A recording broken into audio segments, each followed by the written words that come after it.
Mais qu'est-ce qui se passe avec ce chien ? Ma vie de chien, une chronique qui vous est proposée par Virginie et Céline. Bonjour à toutes, bonjour à tous, bonjour Virginie Gazzola. Bonjour. C'est la 4e émission que nous faisons ensemble. Maintenant, on va pouvoir vous proposer, auditeurs et auditrices de FDL, de poser vos questions si jamais vous vous interrogez par rapport à votre chien, à son éducation, à son comportement. Alors, 3 possibilités. Vous pouvez nous appeler au 06 09 69 91 55 et vous laisser un message sur le répondeur de la radio. Soit vous pouvez nous contacter en message privé sur le profil FDL de Facebook, FDL 100.4, ou encore nous envoyer un mail à contact@fdlradio.fr. Voilà, et on essaiera régulièrement de répondre à vos questions. Ce sera avec plaisir. Merci Virginie. Nous parlions la dernière fois de l'arrivée du chiot à la maison, de ce qui était interdit, autorisé, de son espace, etc. et de la première nuit. Et à cette occasion, on a commencé à parler un petit peu de la propreté. C'est le sujet du jour. Oui, en effet, la propreté du chiot à la maison. Alors, il faut savoir que les sphincters du chiot ne sont pas faits avant les 12 semaines. Hein. Donc, s'il y a des pipis à la maison, c'est tout à fait normal. Et que le chiot propre ne fait pas pipi là où il dort. Donc, si le panier du chiot est propre, c'est que lui a bien compris qu'on ne fait pas pipi là où on dort, maman a bien fait le boulot. Maintenant, si on voit du pipi un peu plus loin, c'est que le chien a fait ses besoins là où il pouvait, il n'a pas la capacité de retenir comme le font les jeunes chiens, donc forcément il va faire là où il peut, et comme la gamelle d'eau est laissée à volonté. Voilà, alors il faut apprendre à son chiot la propreté. Déjà, en amont, chez l'éleveur, souvent les chiots sont avec des tapis de propreté ou de la paillasse, une espèce de paillasse où le chiot distingue bien la zone où il dort de la zone où il fait ses besoins, hein, régulièrement nettoyé, etc., etc. Les chiots le voient, ils voient le moment où l'éleveur vient nettoyer, etc. Donc ils voient que c'est là qu'il faut faire. Si on part de ce principe-là, à la maison, c'est un petit peu la même chose. Déjà, on veille à sortir son chiot après le repas, hein, tranquillement, à l'accompagner dès qu'on voit qu'il a un mouvement, il tourne un peu sur lui-même, machin, il commence à se poser, alors là on l'attrape, et tout de suite on dit non quand il commence à faire par terre dans la maison, on l'accompagne dehors, et dehors, oui c'est bien mon pépère, etc. Pour ceux qui ont des enfants, c'est la même chose que la première fois que votre enfant va sur le pot, c'est super.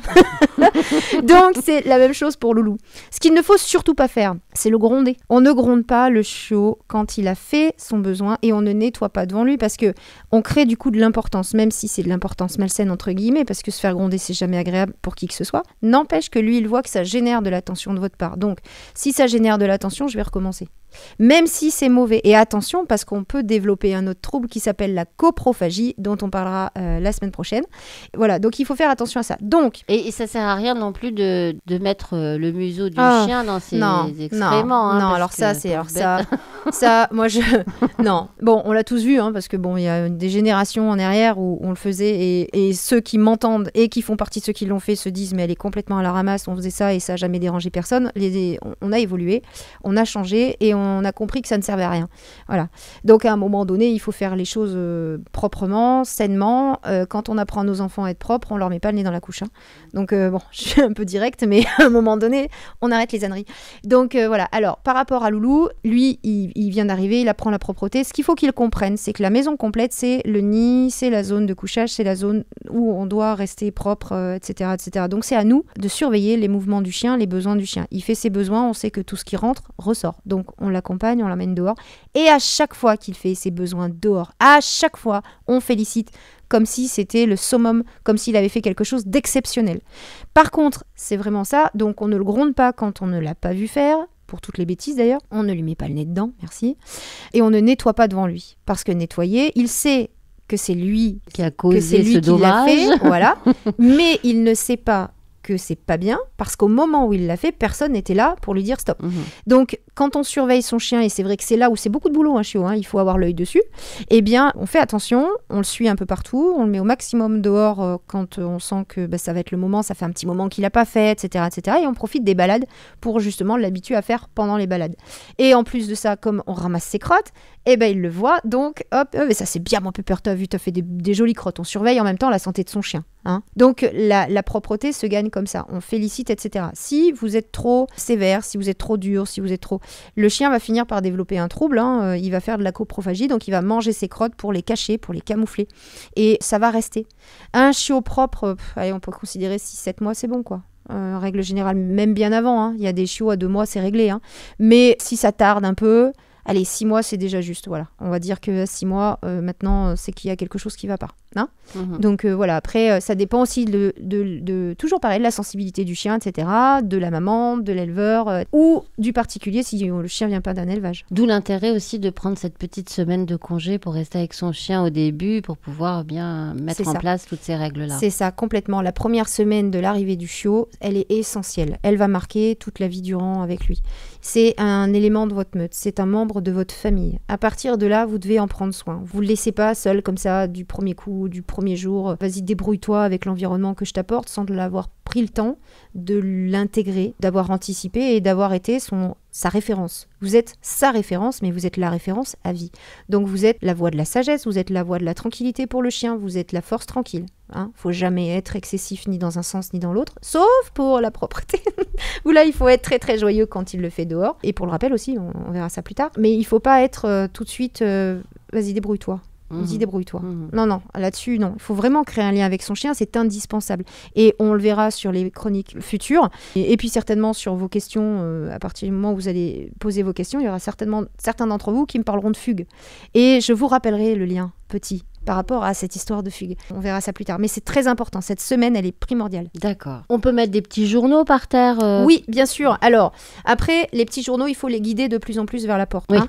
Donc, vous mettez le journal, le chiot, il va faire sur le journal. Bon, bah, c'est très bien. Loulou, il a fait sur le journal. Vous prenez le journal, vous le décalez, vous le mettez un peu plus loin vers la porte, jusqu'à ce qu'il apprenne à réclamer. Observez-le. Et quand vous ouvrez la porte pour l'emmener faire ses besoins dehors, dites-lui, par exemple, pipi, pipi. Le chien, il entend le mot.